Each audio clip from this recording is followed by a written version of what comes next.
try it. Let's see. All right, it says it's setting up our meeting for Facebook Live. I'm gonna refresh my screen. Let's see if we're going live yet. Okay, I think we are live. Let's see here. Hello, everyone. We are trying to navigate all the tech, and hopefully things are working. And so if you're here, I'm going to try and bring this up on my phone so I can see if we are here. It's not bringing it up. Okay, it's showing that we're live in my group. And we have a couple people. If you're watching this live, could you do me a favor? And hey, Judy, awesome. I was just going to ask, could you let us know where you're watching from? And Judy, can you hear us okay? So let me type Judy. Let's see if she can hear us. Okay. So I want to introduce you guys to, I'm going to assume you can hear me until I hear differently, but I want to introduce you to my friend Suzanne Lindsey. She is a professional organizer with Lighthouse Organizer, and we met in an online program together, and I just loved her immediately. And I'm so excited that she's here with us today. She's going to help us get our closets organized. And hey, Ashley, so glad you could join us. And can you let me know if you can hear us? Just type something in the comments and let me know. And oh, good. Judy says she can hear us just fine. There's a little bit of a delay, so it took a little bit to get in. Okay, so Suzanne helps motivated families who are overwhelmed to declutter and organize their house so that they can create the peaceful home that they desire. And so I'm curious, Suzanne, like when we talked about, I was so excited to have you come in here, and I was like, what do you think we should talk about? And you immediately went to closets, and I'm curious, like, why was that your go-to suggestion? Well, I'm going to talk a little bit about why in the presentation, but I just have this theory that our closets and cabinets and drawers get so full of things that we really don't need, we don't use, we don't love, that it's taking up the space of all the things that we do want to keep, but don't really have a home for. So I've talked a good bit about just cleaning out these different areas so that you have space for those things that you really want to keep. And that way you can find them too, because there's so much stuff that gets pushed to the back of those closets and cabinets. So that's kind of why I started on that. But I'm going to kind of tell a backstory on in my presentation, because I grew up with lots of piles and stuff all over the house. So, yeah. Well, I want to hear your story. I don't know that I've ever actually, I mean, like we've talked and stuff, but I don't know if I've actually heard your backstory. So I can't wait to hear it. So you want to go ahead and jump in with your presentation, or okay? Sure, let's do that. We're gonna let Suzanne share my screen. Okay. All right. Let's go. Here we go. All right. Come on. I don't know if you can see that little bar. Okay. Well, I have been in organizing for about 3 years or so. I was looking for something to do once my children got into college, and we homeschooled. We have 5 children, and I have a picture in this presentation actually of our kids, and I'll share a little bit more about them in a minute. But this is not the house I grew up in, but it is exactly like the house I grew up in. And it's very familiar to me. Yes. And I am not bashing my mother at all. This keeping an organized home for her just was not as important. But on top of that, no matter how many people you have living in your house, it affects your organization and your maintenance. And my mother had her mother with us and my dad's mom and dad. Like we had a potty chair in the foyer. So Oh, wow. we just had a lot of stuff in our house. Yeah. And so I've always had this theory because she had, we had closets that were just stuffed to the brim with like Christmas decorations, jackets, just a hodgepodge of stuff in 3 different closets down our hallway. And so when I grew up and kind of been thinking, well, why did we have such piles? We really worked with the hunt method. Like if we needed something, we would just have to hunt for it. And I think that had our family had the time and made the time to clean out some of these closets and drawers and such, we would have been able to make a home for the things that we really used and loved and needed. So this is a typical American home. Yeah. And it just happens. And it's not, not one of my clients have been lazy. It's not out of laziness. Most of the time it's a lack of time. And like I said, it depends on how many people you have living in your house, because you have different responsibilities. Yeah. So this is my family, and I have 2 now in college. The one that's sitting on the couch, that's Jordan. Well, actually, she graduated on Tuesday, so she's heading into her first job in South Carolina. Oh, you see it? Oh, And, wow. And then we've got one in private school, one in public school, one that's graduated. So did I say everybody? And one that's in Arkansas in college. So I totally get the overwhelm, because when they were little, I was having to rebuy things all the time because I couldn't find what I needed. And had I known that I could, well, I probably wouldn't have been able to do it anyway, because we were a 1-income family. But if I could have, I would have hired somebody to come in and organize my house and then maintained it, because I was spending so much money replacing things we already had, but I didn't know where they were. So I was having to find them. And I'm sure y'all all relate to that. It just happens. Absolutely. Okay, this is a sample closet of one of my clients, and she was keeping just a hodgepodge of stuff. She hardly ever opened this closet. And this is where she wanted to start after we talked about, finding homes for things that we really use and love. And she said, I have a closet that I can't find anything in. It's just jammed. So that's where we started. And we pulled everything out. So I do typically suggest pulling everything out first. If that's not something you can do, and not everybody can, then you take it section by section. And I have virtual clients, and we'll break it down into bits at a time. Like I would say, okay, we're going to do top shelf and the second shelf for this week or whatever, so we can break it down. Okay, so this client had kitchen appliances that really didn't have a home. They were jammed into different cabinets in her closet. Look what we did. After we took everything out and organized it, I know she had room for all of her stuff. And if you look down at the bottom, you see the green tub and the tub with the B on it. Actually, I think the tub's on the right also. That has all of her wrapping paper stuff. So she still uses her gift wrapping station in here.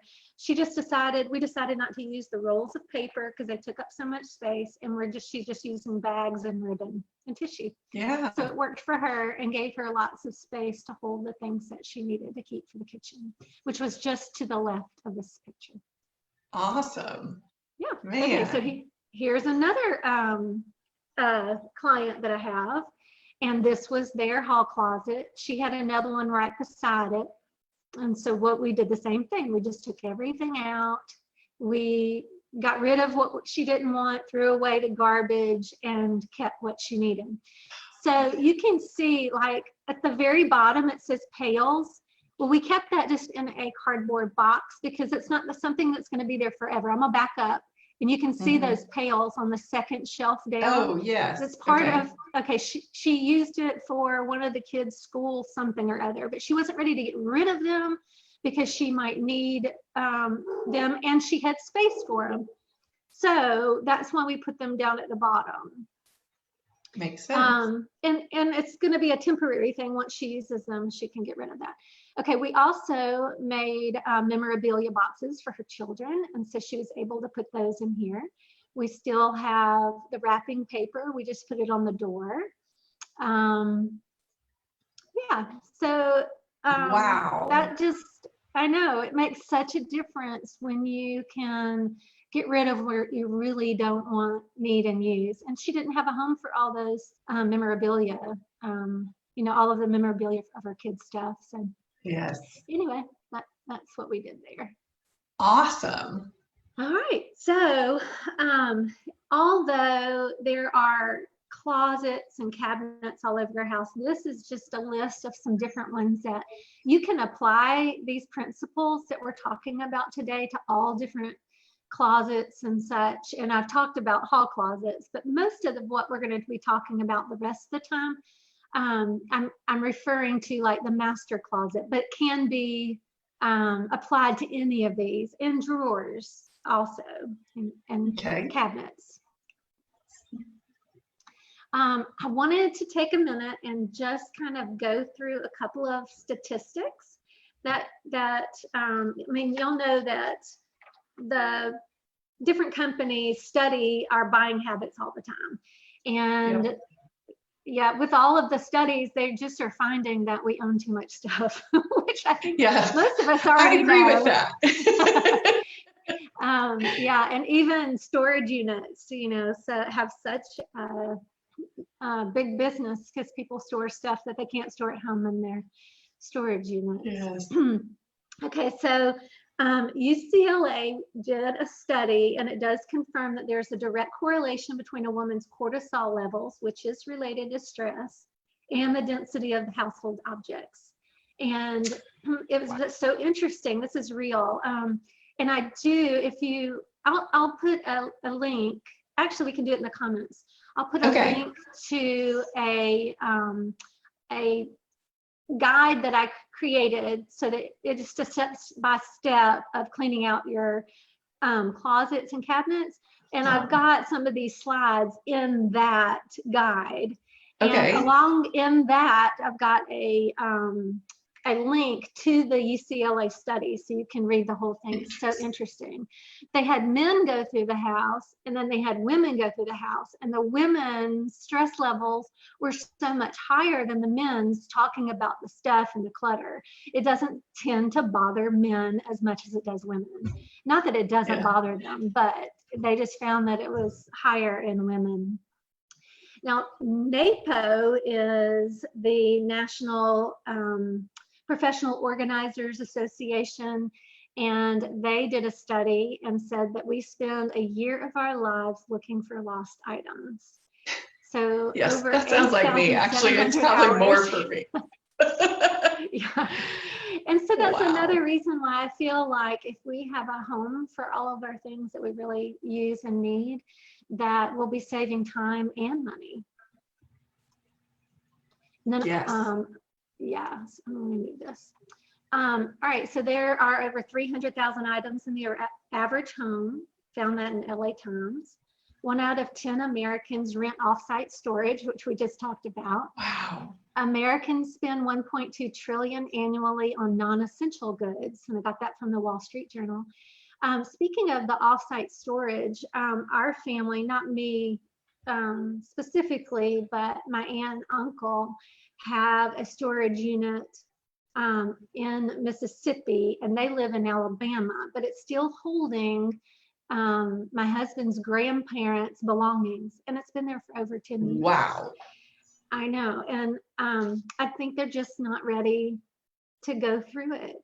But there's so many people, I say that just because that's what hundreds of dollars a month, that's just, gone. And those things are not things that they want, need, and use.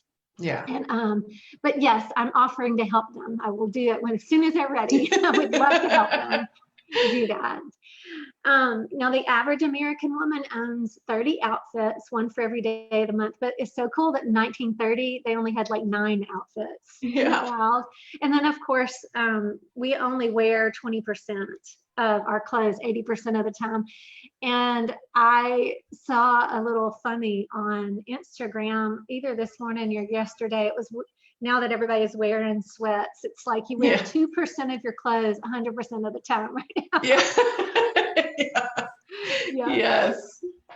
And then I thought this was pretty interesting that Obama only had 2 different colors of suits so that he didn't have to make that kind of a decision since he had so many decisions to make.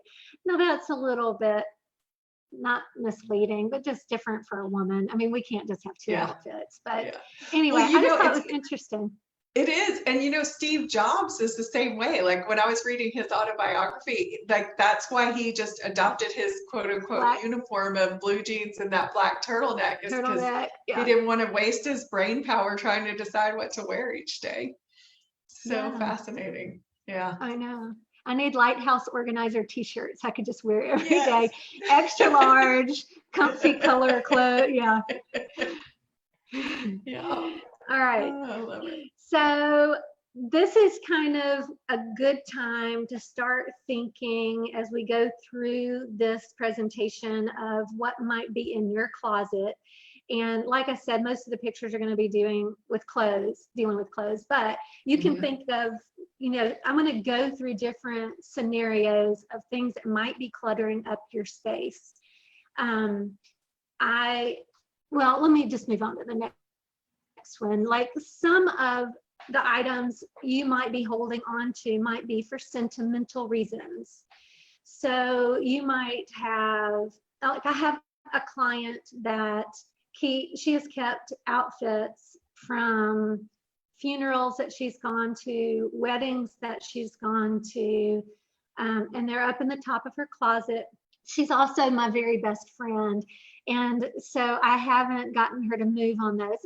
And that's okay. She's got space. If she wants to hold on to those, that, I don't argue with anything. If you've got the space for it and it's not stressing you out and just cluttering, by all means, keep it. But I want you to be able to put it where you can enjoy it. If it's something that you love and it's sentimental, let's display it. Let's do something with it. Okay, so a different client has a friend in Mississippi that her name is Meredith Strauss, and you can find her on Facebook or Instagram under Scrap Stash Studio. And she takes material that is sentimental and turns them into the cutest little plush animals. This particular one has a story behind it. This was a grandpa's clothing. This was his favorites that he wore constantly. Where that came from. And this makes sense to me because it's something that you can put in a little chair or something, put it on a bedside table. It's something that's out, you enjoy it. She's done, y'all have got to go on her website. Her Facebook page. She's got so many of these different little animals. She's done octopus. She's done dragons, and she's got where she can even take a person's handwriting and script it into the clothing in their handwriting. Wow. I know. She's just amazing. And she also does the t-shirt quilts. I really 5 out of 6 of my clients have stashed t-shirts that they want to make quilts out of. So those are neat. And this is on the left. My mom passed away about 5 years ago, and I got her like costume jewelry. And some of it was even my grandmother's. So I took everything that was in here and pulled through some of the things I remembered her wearing when I was little and that sort of thing. And it's kind of a blurry picture, but I didn't realize how blurry it was. Can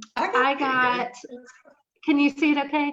I was able to find this frame and used mosaic. I went to a mosaic shop and just spent some time putting these pins, and like in the second one, you can see the little angel. All of those were different pins that she would wear.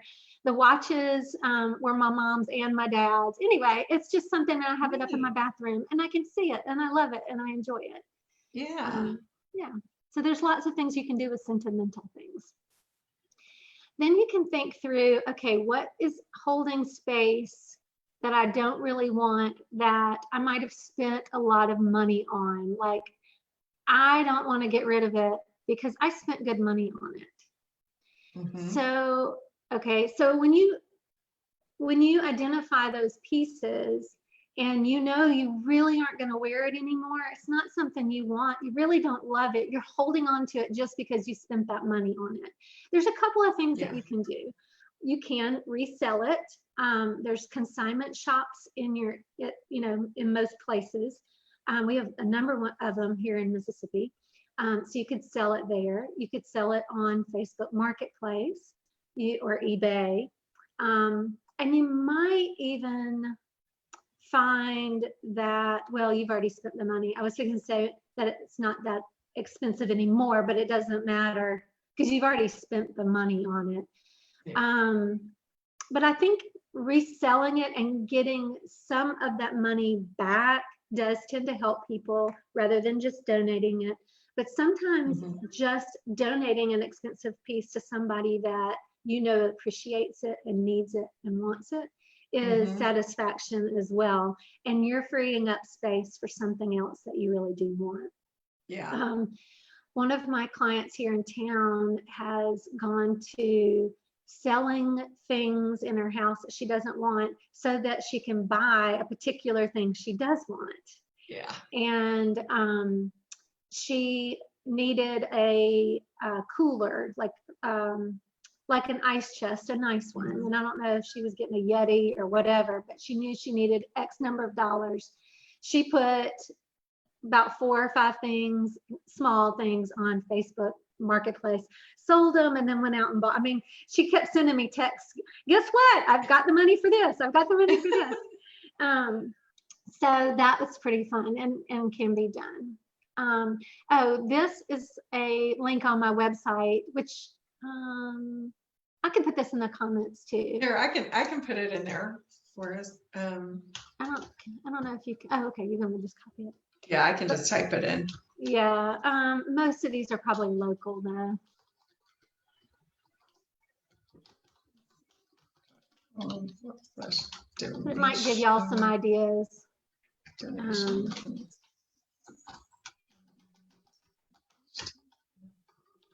While you're typing that in, we did find. I did it. Okay.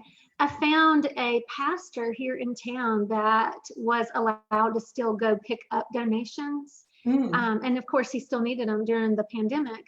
And so I had several of my my in-home clients that ended up being virtual clients here in town. He went and picked up their donations for them. So, I mean, that's a big thing, is to get the stuff out of the house. Yes.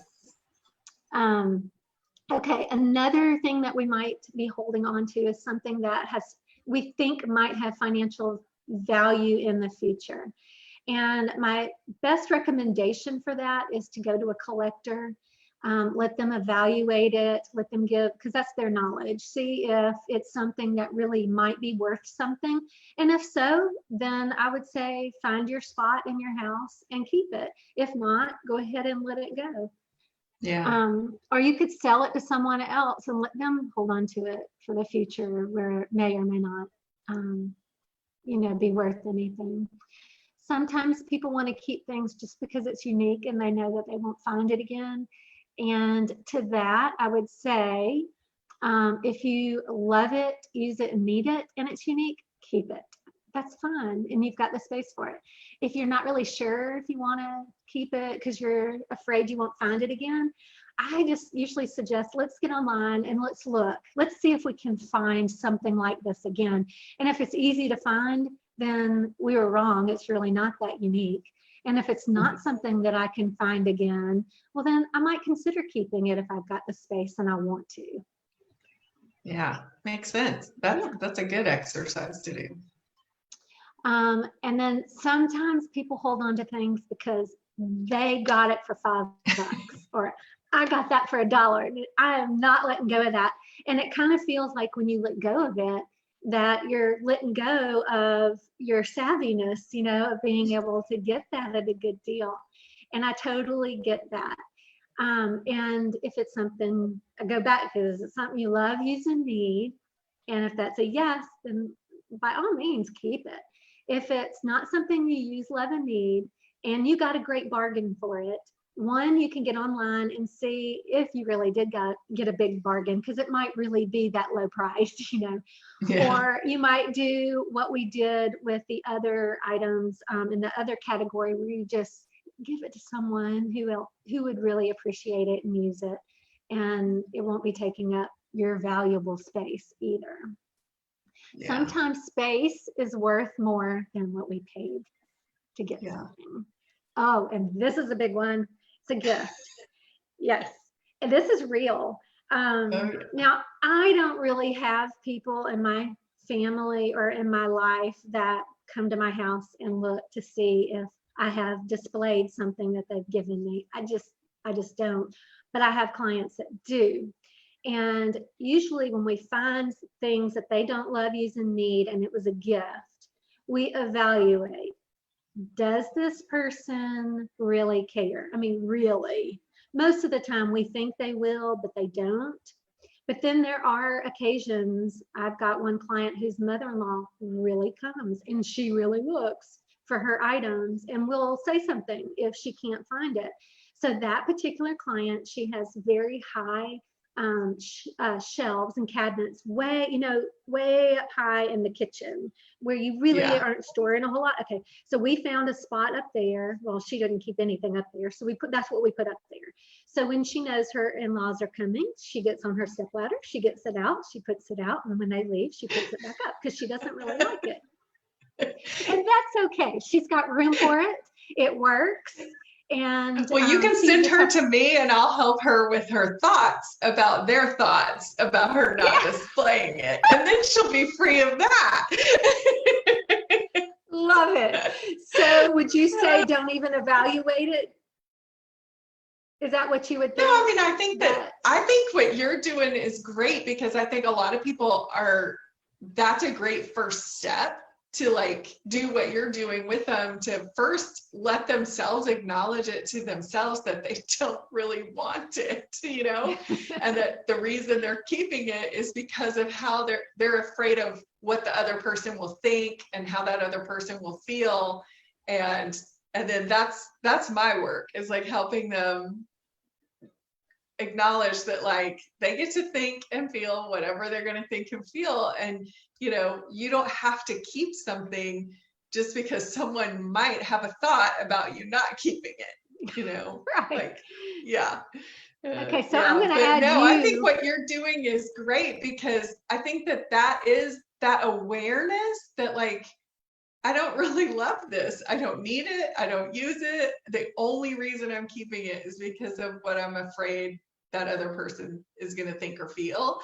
And that's a huge first step of getting that awareness around it. Mm-hmm. Instead of rationalizing that, oh, it's so great, but you don't really think that. Well, I think but you're right. It's a real thing.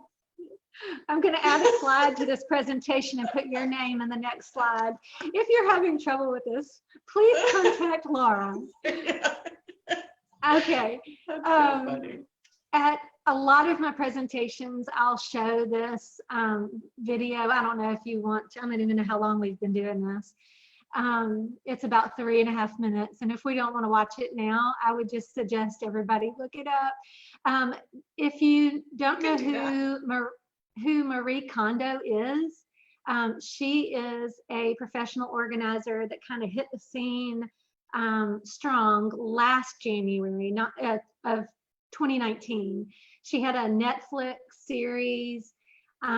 She's a Japanese woman, and she helps you declutter. And before you let go of anything, you have to thank it, and you only keep things that bring you joy. So I don't know if it's even still connected in here. Do you want to watch it real quickly? Have you seen it before? It doesn't matter to me. It's fine. If you want to, we can. It doesn't matter. That's okay. But if you'll go online to YouTube and just Google or search for "You Just Got KonMari'd," if you're, it's hysterical. I've watched it, I mean, so many times, and I still laugh every single time. I'll find it and I'll put the link in the comments when we're done. Okay. That's funny. It started it. I didn't mean to. Okay. So now you've got your list of things to think through, and it's time to get in there and do it. And this is just a list of some things that you can gather together before you start getting into your closet cabinet or your drawer, or really any room that you're going to be doing. This is just a good supply list for you. Oh, but you know, that I say that, I said turn on music, and I have actually a mutual friend of ours, Anna. I was working with her and she did not want music. So I thought about, maybe I need to take this out. Not everybody wants music. It doesn't. I don't know. I think that, I imagine that's a personality thing. Yeah. Like, you know, because I probably would do better with the music to just kind of keep me motivated. Exactly. Okay, and the first thing you're going to do is just start pulling everything out. At one of my presentations or workshops at a library, I said, you know, you need to take everything out. And that's kind of, I referred to it earlier. This sweet lady, she was in late 70s, and she's like, I can't take everything out. That's too much for me. And I went, you're right, you really can't. Yeah. And I hadn't really thought through that. And so that's when I said, okay, well, maybe you could just take all of your shoes out, go through those, put back what you're going to keep, and then go into the next section. Yeah. That's a great idea, because then it feels so much more manageable, and you get that sense of, I accomplished that, and check, that's done, and then I can move to the next thing. Yeah, exactly. I like that. Yeah. All right, and then, you know, if you're watching on Facebook, you can screenshot this, or any of these slides you can screenshot, but they'll also be in that handout that I'll send you the link for. Okay, so whatever you keep, you can put back in the closet. We're not buying organizers yet. We're not really even organizing it. We're just going to sit it back in the closet, kind of in the area of where we want it to be. Anything that you want to sell, you're going to put in a box that's labeled sell. Give away, I usually put in black bags so that you can't see it and you're not going, I wish I could, you know. Throw away, we typically will put in a white bag, and then there's usually stuff in there that you want to keep, but it just doesn't belong there. So you'll put it in a different box. It's just labeled somewhere else. Awesome. Okay. And then these are some of my favorite go-tos as far as organizing. So let's say you have gotten all of your stuff out. There's only things that you're ready to keep back in your closet. And now we need the organizing supplies to make it fun to look at, easy to get ready. This particular client, we cleaned out her closet for the first time since 2003, she said. Wow. Y'all, we took 29 bags of clothes, shoes, purses, and everything out of her house. And she now has like $600 credit on ThredUp. Wow. And she's got 2 closets. She is the cutest thing. And she's so excited to get ready in the morning because she's got things that she forgot she even had, and she now can see it and anything. Okay, so back to the shoes. Sorry. I get so excited. This we bought from Lowe's, and all it is the track and the shelves. Pretty simple. I think it would cost probably about $100 once we got all the pieces, and then I hired a handyman to come put it up, which was probably another $100. So it might have cost her right at $200 to do this.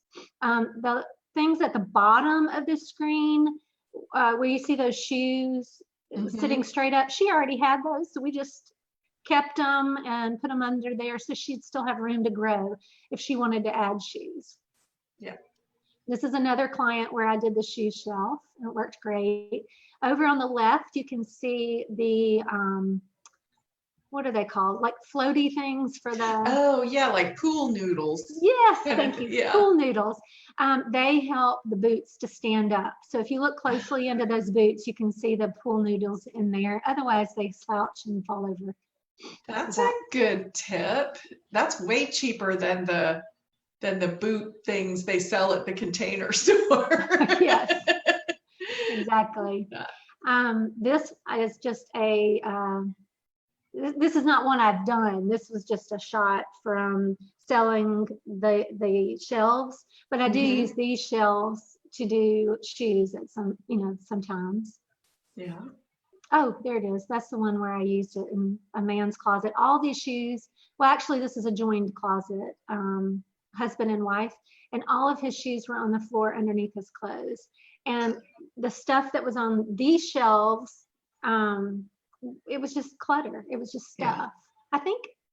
I think part of it was clothes stacked up. And anyway, we made room for his shoes, and it's been so much more helpful. I love having the same kind of hanger. Yeah. And this is what I recommend. You can get the felt hangers pretty much anywhere.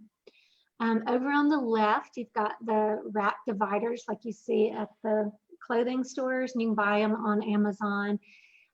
You can divide your clothes either by color or by type, skirts, shirts, long sleeve. You can do summer, winter, just totally preference. I don't think one's better than the other. It just depends on what you like. That can be bought from Amazon. The drawer organizer you can get on Amazon. And then the drawer dividers over here, you can get, that was on Amazon too. There's so many different kinds of the drawer dividers. I really personally like the ones from Lowe's. They are bamboo and yeah, and they expand with that, gosh, what do you call it? Just anyway, it's like a hen, not a hen. I don't even know. I don't know. Okay. So but it like expands anyway, to fit the whatever size drawer it is. Yeah. So anyway, those are great. And if I have a client that says I'm looking for XYZ and I don't know anything off the top of my head, I will go to Amazon or Google, look for something like that, and then look at the ratings. So if you don't know something that you want organized, but you don't know the best way, go ahead and Google it, see what other people are saying about it. And that usually helps. This is a folding board, and I love them just because it makes everything look so uniform. Yeah. You can just use a piece of cardboard and do the same thing, or a clipboard. Yes. Do you watch The Big Bang Theory by any chance? I do on occasion. Comedy. Sheldon has one of those, and when he's doing his laundry, he uses the folding board, so it's all perfect. No, I didn't know that. Yeah. My family watches it more than I do. I'll have to ask them. Okay, and then I love these command strips there. I have these in my closet. The ones on the left, I keep my that little hooks.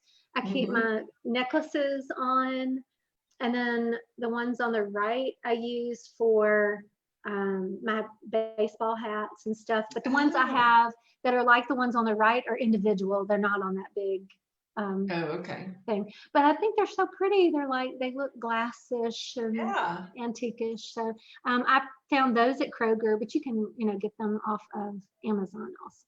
Yeah. Then the cube holders. I like the cubes from Target because they're 13 by 13. They're a little bit bigger than some of the others, which are typically about 11 by 11. I have this in my closet, and I typically will just hang things that I've worn once, but I'm not ready to wash. But I don't want to hang it back up because I've already worn it, and that way I know. And I don't just take it and hook it on the hook, because then you're going to get that little bump. But I'll usually take it and drape it over one of those hooks. Yeah. I have no idea why that's in here. I'm glad to know someone else does that. I'm like, I have a point for that, but I don't know. I do know. I do remember. I had this to remind us to come up with a maintenance plan, because once you get organized, then it people get frustrated that it gets unorganized and they think they've done something wrong, but you haven't. It needs maintenance. So whether it is once a week or once a month or whatever, like when I help teenagers declutter their room, I teasingly say I'm going to check up, but at 11 o'clock on Saturday mornings, you get to spend 20 minutes just kind of resetting your room, get it back to square one. And we need to do that for our closets too. And I keep a box in my closet where I can, when I find something I want to donate, I can just put it in that bucket. Oh, that's good. Yeah. And that makes it helpful. I'm on Instagram and Facebook. And I love this. You have to just kind of read it for yourself. Love it. Yes. Oh, yes. Okay, this is my last slide. And this is my mom. I just wanted y'all to see her. And in no way am I frustrated by the way I grew up at all. She is amazing and I miss her so much. Aww. She's a great woman. And the lady on the right side is her sister. And in previous presentations, I'll talk about going to my aunt's house during the summer, because she was just totally the opposite of her sister. Everything had a home, everything was in its place. And even they still tease me, like my aunt still does, that when I would go there in the summers, I would come home and just be, Mom, she's got her towels in the bathroom and they alternate colors and they're folded. And our towels were like just kind of pushed in. Mom didn't have time to deal with folding towels, much less having coordinated colors and all of that. So so that's my aunt. And, I love it.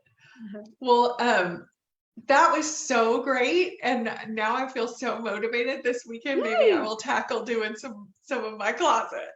I did want to let everybody know, if you've got a question for Suzanne, pop it in the comments and we will I'll share that with Suzanne, because I've got my screen open where I can see the comments. I tried to type in to answer people back and it started the sound, so I'm not doing that yet, but I did see one question. Sue wanted to know, she said she's on a really tight budget, so she needs a source for organizing under bathroom and kitchen sinks, so like for cleaning supplies and toiletries and stuff. So do you have any recommendations for like something that would be really budget friendly? Yes, I do. And you can even look, because I did this for, I've been doing some Sunday night classes where I'm just answering questions like this. And can you see my screen? Yes, it's a white screen right now. There it is. Yeah. Okay. Oops. Let me find, because we asked this, somebody asked that same question. And let me show you what I showed them. Oh, okay, great. Well, of course, you're so organized. You can just pull that up like that. Real quickly before I answer that, y'all look at this lady's shoes. Oh, wow. Over on the left. That's another way you could do shoes, is those plastic shelves are from Walmart, and you can find them back in the kitchen. No, not the kitchen section. That's why they're hard to find. Back in the bathroom section where they have like the hardware and stuff. Yeah. And, we just organized her shoes on that. Anyway, it works great. Okay, so somebody asked me, security alert. Okay. Okay, how do you decide, where do you buy products that won't break the bank?